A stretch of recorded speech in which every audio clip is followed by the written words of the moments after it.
Hey everyone, Fallout here. Let's talk about June update grenade changes.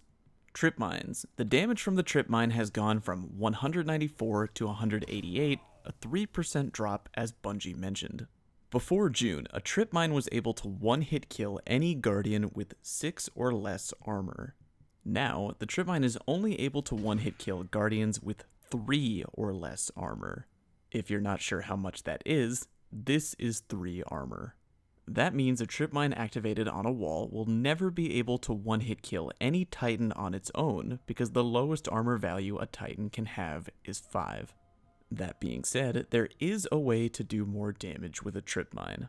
The June update took away the ability to stick the trip mine directly to enemies, but something kind of similar can still happen.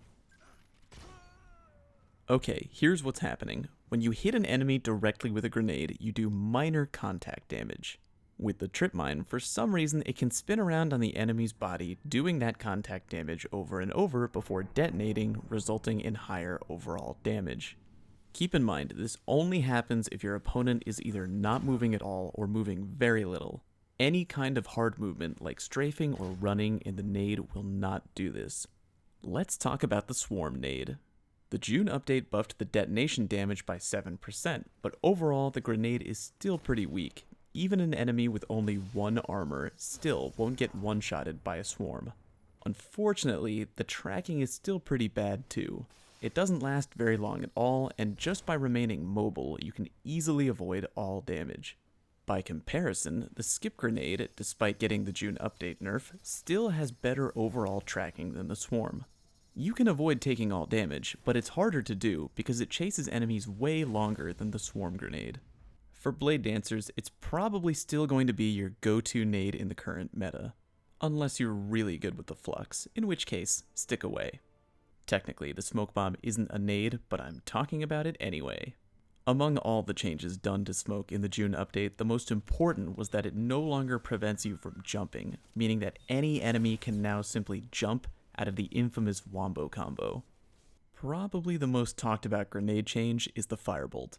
First of all, the enemy targeting time was increased, but by very little.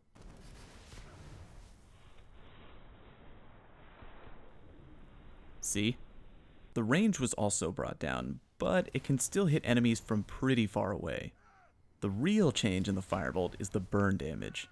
Before June, a Touch of Flame Viking Funeral Firebolt did a total of 162 damage, but now can only do 105.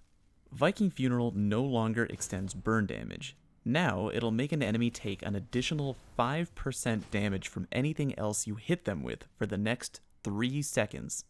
This makes Viking Funeral a pretty great utility for PvE, but an extra 5% damage weakness for only 3 seconds is nothing really huge to write home about in PvP, especially if the enemy is already weakened. If you're a Sunsinger player, you might want to try going the route of double fusion nades instead, going with Gift of the Sun and Radiant Will. Speaking of burn damage, the incendiary nade for both the Hunter and the Titan had the burn damage changed. It now only does 4 damage per tick instead of 7, and deals a maximum of 190 damage, meaning it can only one-hit kill Guardians who have 1 armor, the lowest value you can have. This change was not mentioned in the patch notes, and it seems like it may have been done by mistake and could be changed back in the near future. Alright guys, that's it for this video. Thank you for watching.